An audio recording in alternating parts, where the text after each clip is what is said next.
Matta 6-cı fəsil. Sədəqə vermək. Ehtiyatlı olun. Siz salih iş görəndə bunu insanların önündə onlara göstərmək üçün eləməyin. Yoxsa göylərdə olan atanızdan mükafat almazsınız. Ona görə də sədəqə verdiyin zaman önündə şeypur səsi ilə car çəkmə. Çünki adamlar onları izzətləndirsin deyə ikiyüzlülər sinagoglarda və küçələrdə belə eləyirlər. Sizə doğrusunu deyirəm. Onlar mükafatlarını alıblar. Amma sən sədəqə verdiyin zaman sol əlin sağ əlinin neynədiyini bilməsin. Belə ki, verdiyin sədəqə gizli qalsın. Gizlində olanı görən atan səni mükafatlandıracaq. Necə dua eləməli? Dua elədiyiniz zaman da ikiyüzlülər kimi olmayın. Çünki belələri adamlar onları görsün deyə sinagoglarda və küçə tinlərində durub dua eləməyi sevirlər. Sizə doğrusunu deyirəm. Onlar mükafatlarını alıblar. Amma sən dua elədiyin zaman öz otağına gir və qapını örtüb gizlində olan atana dua elə. Gizlində olanı görən atan səni mükafatlandıracaq. Dua eləyəndə bütpərəstlər kimi boşboğazlıq eləməyin. Çünki onlar düşünür ki, çox söz söyləməklə eşidiləcəklər. Siz onlara bənzəməyin. Çünki atanız nələrə ehtiyacınız olduğunu siz ondan diləməzdən əvvəl bilir. Buna görə siz belə dua eləyin. Göylərdə olan atamız, adın müqəddəs tutulsun. Padşahlığın gəlsin. Göydə olduğu kimi yerdə də sənin iradən olsun. Gündəlik çörəyimizi bizə bugün ver. Bizə borçlu olanları bağışladığımız kimi bizim borçlarımızı da bağışla. Bizi sınağa çəkmə, lakin bizi şər olandan xilas elə. Çünki padşahlıq, qüdrət və izzət əbədi olaraq sənindir. Amin. Əgər başqa insanların təqsirlərini bağışlasaz, səmavi atanız da sizi bağışlayar. Amma siz başqa insanları bağışlamasaz, atanız da sizin təqsirlərinizi bağışlamaz. Oruc. Oruc tutduğunuz zaman ikiyüzlülər kimi qaşqabaqlı gəzməyin.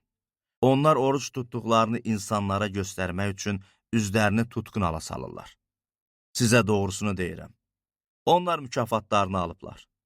Amma sən oruc tutanda başına yağ çək və üzünü yu. Belə ki, insanlara deyil, gizlində olan atana oruclu görünəsən. Gizlində olanı görən atan səni mükafatlandıracaq. Səmavi xəzinələr. Yer üzündə özünüzə xəzinələr yığmayın. Orada güvə və pas onları məhv eləyər ya da oğrular girib oğruyar. Bunun yerinə özünüzə göydə xəzinələr yığın. Orada nə güvə, nə pas onları məhv eləyər, nə də oğrular girib oğurlayar. Çünki xəzinən hardadırsa, ürəyin də orada olacaq.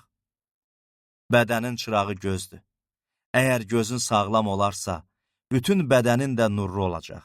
Yox, əgər gözün zəif görərsə, bütün bədənin qaranlıq olacaq. Əgər səndəki nur qaranlıqdırsa, zülmət nə qədər böyükdür. Heç kim iki ağıya qulluq eləyə bilməz. Çünki ya birinə nifrət eləyib o birisini sevəcək, ya da birinə bağlı qalıb o birisinə xor baxacaq. Siz həm Allaha, həm də sərvətə qulluq eləyə bilməzsiniz. Qayğı çəkməyin. Buna görə sizə deyirəm, nə yeyəcəyik və ya nə içəcəyik deyə canınız üçün, nə geyinəcəyik deyə bədəniniz üçün qayğı çəkməyin. Can yeməkdən, bədənsə geyinməkdən daha vacib deyilmi? Göydə uçan quşlara baxın. Onlar nə əkir, nə biçir, nə də ambarlarda saxlayır. Amma səmavi atanız onları yedizdirir. Siz onlardan daha qiymətli deyilsizmi? Hansı biriniz qayğı çəkməklə ömrünü bir anlıq belə uzada bilər? Nəyə görə geyim üçün qayğı çəkirsiniz? Görün çöl zambaqları necə böyüyür. Onlar nə zəhmət çəkir, nə də ip əyirir. Lakin sizə bunu deyirəm ki, bütün cəhcəlalı içində olan Süleyman belə bunlardan biri kimi geyinməmişdi.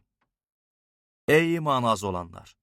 Bugün olub sabah ocağa atılan çöl otunu Allah belə geyindirirsə, sizi geyindirəcəyi daha da yəqin deyilmi?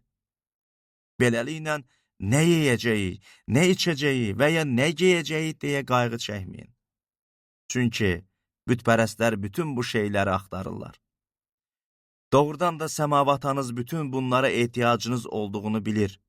Ona görə də siz əvvəlcə Allahın padşahlığını və onun salihliyini axtarın. Onda bunların hamısı sizə əlavə olaraq veriləcək. Beləliklə, sabahın qayğısını çəkməyin. Çünki sabahki gün özü üçün qayğı çəkəcək. Hər günün öz yamanlığı kifayətdir.